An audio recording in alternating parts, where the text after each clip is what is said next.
ప్రకాశం జిల్లా ఎర్రగొండపాలెం మండలంలోని తమ్మడపల్లి గ్రామ ప్రజలకు ఇది మరిచిపోలేని ఘట్టం.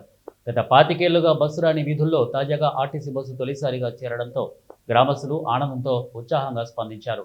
ఇక తమ్మడపల్లి గ్రామానికి చెందిన చిన్నారులు నుంచి వృద్ధుల వరకు అందరూ ఈ సందర్భాన్ని హర్షధ్వానాలతో మురిపాలతో స్వాగతించారు. ఇక తమ్మడపల్లి గ్రామానికి చెందిన అనేక మంది విద్యార్థులు పెద్దదోర్నాల, సానివరం వంటి సమీప గ్రామాల్లో గల పాఠశాలలు, కాలేజీలకు వెళ్లి విద్యను అభ్యసిస్తున్నారు. ఆర్టీసీ బస్సు లేని కారణంగా రోజు ఆటోలు, ప్రైవేటు వాహనాల్లో అధిక ఖర్చుతో పాటు భద్రతా రాహిత్యంగా ప్రయాణాలు కొనసాగిస్తున్నారు.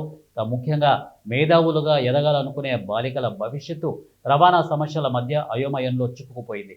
ఈ సమస్యను టీడీపీ ఎర్రగొండపాలెం నియోజకవర్గం ఇన్ఛార్జి ఎరిక్షన్ బాబు ఇటీవల ఒంగోలు ఆర్టీసీ ఆర్ఎం దృష్టికి తీసుకువెళ్లారు. ప్రజల కష్టాలను గుర్తించిన ఆర్ఎం మానవీయ కోణంలో స్పందించి మార్కాపురం డిపో నుంచి ఉదయం, సాయంత్రం బస్సు సర్వీసులను ఏర్పాటు చేశారు. నా పేరు ప్రైజీ. నేను 9th క్లాస్ చదువుతున్నాను. హై స్కూల్ సానికరంలో చదువుతున్నాను.